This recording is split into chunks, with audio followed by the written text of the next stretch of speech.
Okay, thank you, Angela. The next team up is repositories and preservation. Kind of call an audible as the team is coming up here.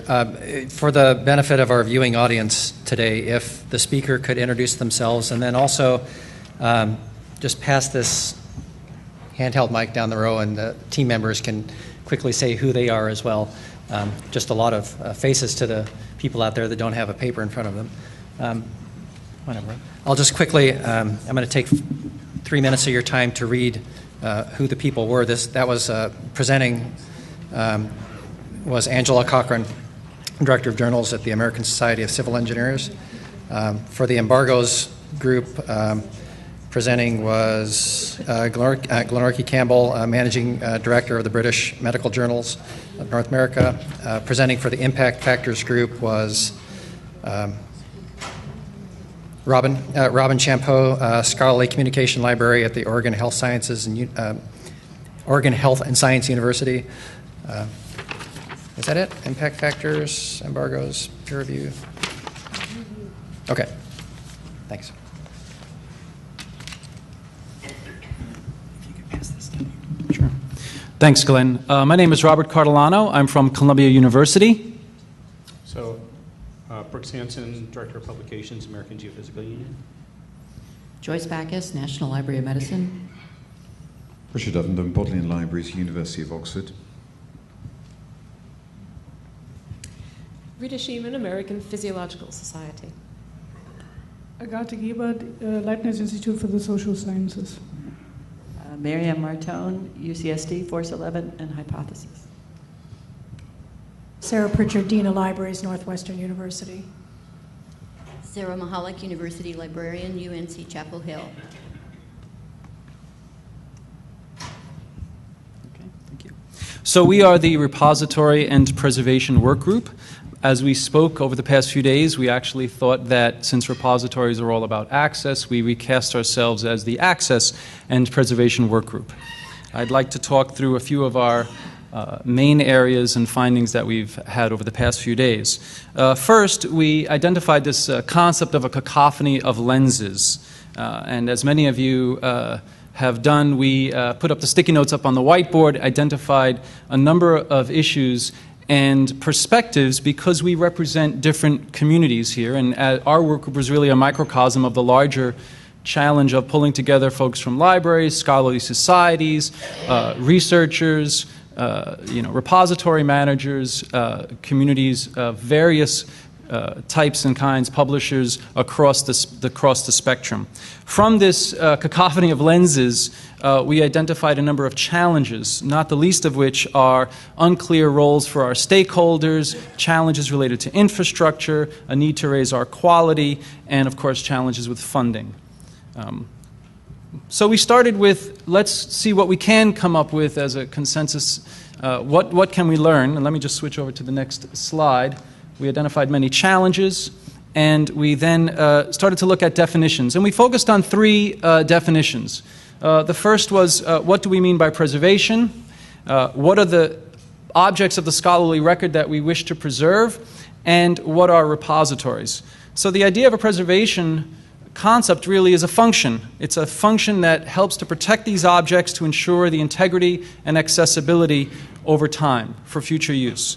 Repositories are a tool in supporting the efforts of preservation and access, and there are many functions that are implied by repositories to manage these relationships and workflows and the standards involved in supporting preservation and access. And we spent time with a very small list of categories of content that represent the scholarly record. What should we preserve for future use? From this, we talked about where we think we were recently. This idea of a traditional model of a relationship between our scholarly community, our publishers, our libraries, our scholars, from this concept of an illusion of order to a world today where the illusion is shattered, where we have many repositories, where we have many roles and stakeholders, and poor coordination. And yet we do have islands of best practices among various repositories. And the challenge there is that these repositories are islands. They're islands for a variety of different reasons. Thanks. These repositories are often working in isolation. They may not coordinate best practices among each other.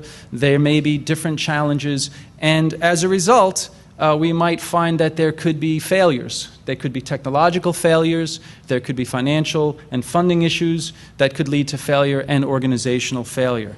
So we recognize that we need to move from this idea of an isolated repository to an emerging access and preservation stack that's more closely coordinated at an international level. Everything from access down to preservation. Thanks. So where does the Open Scholarship Initiative fit in with this issue of access and preservation at scale and over time? We recognize that there are a number of other efforts taking place across the country as well as around the world, from discipline-based efforts to the Research Data Alliance, thousands of other efforts collectively being worked on, and it's hard to even begin to describe all of the efforts. But how can OSI fit in to these other efforts and complement and supplement what might be going on across these efforts? And how do we coordinate, organize, and move forward the work that's going on in commercial sectors, the nonprofit sectors, academia, the scholarly societies, government, and these other efforts going on at a national and international level? So towards this, we identified, and thanks to Brooks, identified from the American Geophysical Union some effort that's already been done around supporting the preservation and access of scholarly knowledge. That this is a world heritage, similar to some of the goals that we see coming out of UNESCO to preserve and make open and accessible information to support our cultures and peoples, that we should work on this as soon as possible, that we have an obligation to do this for future generations, and that we have to focus on quality and other factors that ensure that the information that we preserve will be available for the future, and that this is a responsibility for all of us. So what are our next steps? We need to clarify opportunities that may exist at scale with organizations like UNESCO and others, coordinate among these meta-organizations that exist already today. We have challenges to sustain the levels of stewardship we think we need, and we know that's going to require future investment and perhaps endowments to do so, and that we have to look at aggregation efforts and how can we support these aggregation efforts to support preservation that we know is very hard to sustain at scale. There are efforts going on at governmental levels, for example at the UK with legal deposit, as well as with organic and ad hoc efforts that have been taking place among people with common interest, for example Chronopolis, Portico, and others. And finally, we have to look at what type of sustainable ecosystems we might build, for example efforts going on in certain countries where their national libraries are preserving information from discipline and domain repositories. I'd like to thank, and it has been an honor and privilege to work with the Workgroup, but I'd like to thank on behalf of our organization George Mason University, UNESCO, and our sponsoring organizations to OSI, as well as the OSI 2016 Organizing Committee. Thank you.